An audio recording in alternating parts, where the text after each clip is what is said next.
All right, let's talk about Kavit. Kavit. Kavit. Caveat. Caveat. Caveat. Okay, so this movie's pretentious. Super pretentious.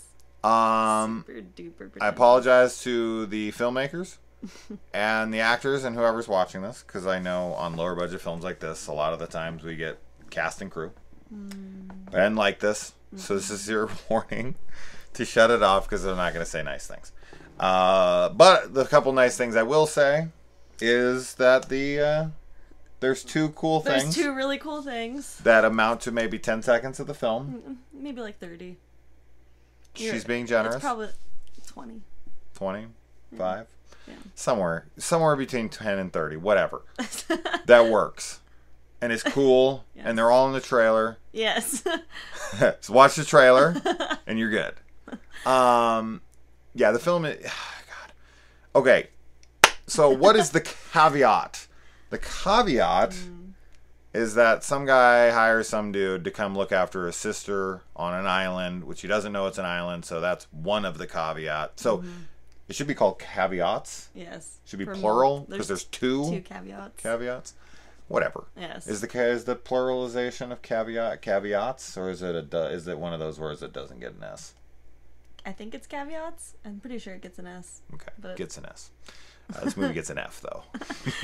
So the island is the It doesn't get an F. It's very well shot. It is. The acting is good. There's cool moments and stuff. Yeah. So it's a D.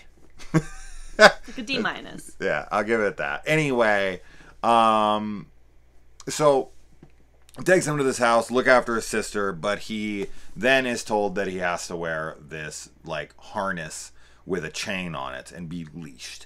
And here's the first thing that the film asks from you that is like begging you to suspend your disbelief to no end. It's like 100% of people will be like, no, no. But you're supposed to guess that he is a like knight in shining armor and wants to help this girl. It's not said. It's not really even implied. It's just one of those things where you have to be like, maybe I guess this is what it is. I hope. I don't know. Maybe it'll be explained later on. It isn't. So I don't know. But he decides to do it. And okay, fine. All right, he did it. And that's okay. You can make stupid decisions in movies, and as long as the movie's good and it pays off, I'm fine with it. I can look past things. I just feel like this is one that they're asking a lot from the audience, and I feel like with just more tweaks to the script, it'd be easy. Like, he's a drug addict. And he's like, I'll give you fucking cocaine or crack or heroin if you do this for me. And he gets there and he's like, he's spazzing out, he's jonesing for it, and he's like, you got to put on this vest. Yeah. And he's like, no fucking way. And he's like, you want the drugs? And then the next scene is him wearing it. Easy. Yeah. And it would actually play off of the film because he's on drugs. I wish I was. Anyway, so then he's in this harness for no reason. Zero reason. I don't know why that even is in the film, because it really doesn't play on anything.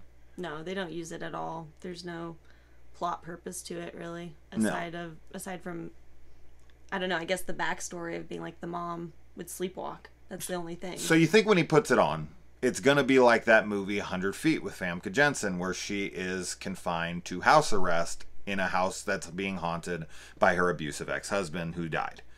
Which is a great concept, right? It's a brilliant plot. If she runs out of the house, she goes to prison. If she stays in the house, she gets fucking attacked by a ghost. Pick your poison. So you think this film's going to be like that? You think he's going to be strapped there? He's not going to be able to get out of this thing, and things are going to be chasing him around the house, and he's just kind of tethered in the middle of a haunted house or in a killer situation. No, that doesn't happen. Nope. At all. That's nothing. That's not a part. They also didn't even... So there's a scene where he's, like, trying to go to the bathroom, and he can't reach the bathroom, and there was no, like, follow-up with that, even. I think it's just supposed to, like, add to how much the situation sucks. But he doesn't, like, it's not like he's like, oh my god, I gotta shit the whole movie. Yeah, it doesn't play off, but I guess it's just supposed to reinforce that the situation sucks. I guess I don't know, but then he has interactions with the sister, and there's some stuff going on in the basement, and the cool thing that the what's on the poster and what's in the trailer heavily featured is this really cool drumming bunny. It's like, and it's just like, maybe it's haunted, maybe it's not. I don't fucking know. It looks cool. It looks really cool and creepy. There's a lot of atmosphere around the bunny. I could have watched a 20-second short on the bunny, and it would have been cooler. And then there is a like monstrous or creepy looking figure in the movie as well that is shown very sparingly, and I don't understand it at all and what it was supposed to be or mean. And that's pretty much everything with this film. Yeah. I don't know what's happening. I don't care. And I really wish I did. I wanted to like this. I did too. Really bad. But yeah, it's just there's too many questions, and like we were talking about, like it feels like you have to come up with a reason for like everything in order for it to make any sense. And even when we were trying to talk about it, it was like we couldn't care to do that.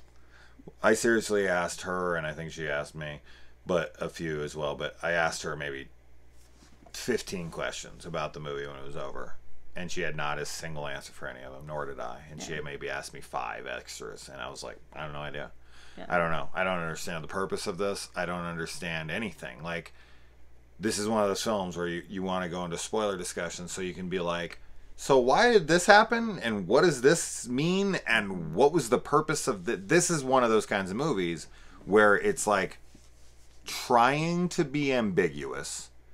It's trying to be like thought-provoking, I guess. Is there even an attempt at thought-provoking here? I don't know. I guess. I suppose. If you like, there's no, okay.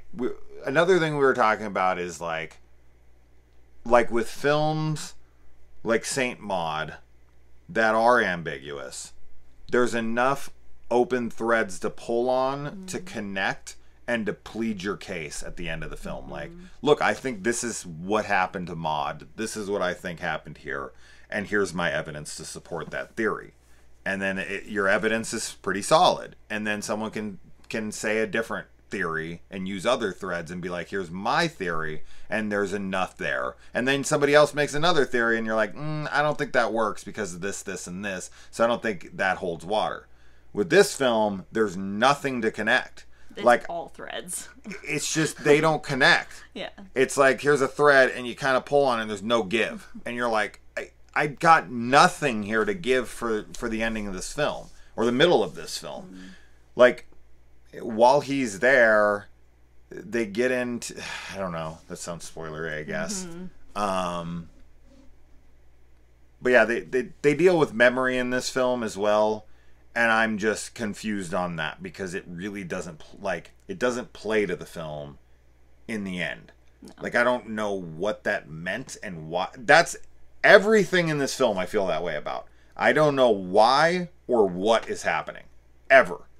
And it's not because we didn't get it.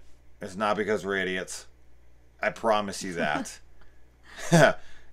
There's definitely movies I watch where they're really brilliantly constructed and they're ambiguous. I mean, we just watched Suicide Club, and there's a lot of like unexplainable things when you watch it, but like the more you think about it and the more you look into it, you're like, yeah, okay, I could see that, and that's cool, and that kind of makes sense, and it's surreal, but it's not pretentiously surreal. It's not trying to be edgy.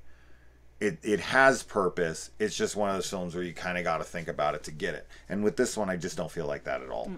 I feel like they set up a whole bunch of things with potential and executed and landed almost none of them, if not none of them. Yeah, I agree completely. So the film has it has a atmosphere to it that just gets meandering and boring. and you're just like, okay, is this ever gonna go anywhere that makes me connect to anything that's happening? Yeah, and it doesn't. And the answer is no. It doesn't. The answer is definitely no. Boring. Yeah. So yeah, it's a disappointment for sure. It is, because the bunny rules. Yes. And the figure that we see is very creepy and effective for the 10 seconds that it's in the film. Or, well, I guess it's in the film longer, maybe 2 minutes, but it's effective once. Yes, and it takes quite a while to get there.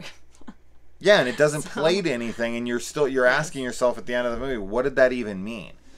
And then there's a dog. What purpose this dog is in the film, and what it all means.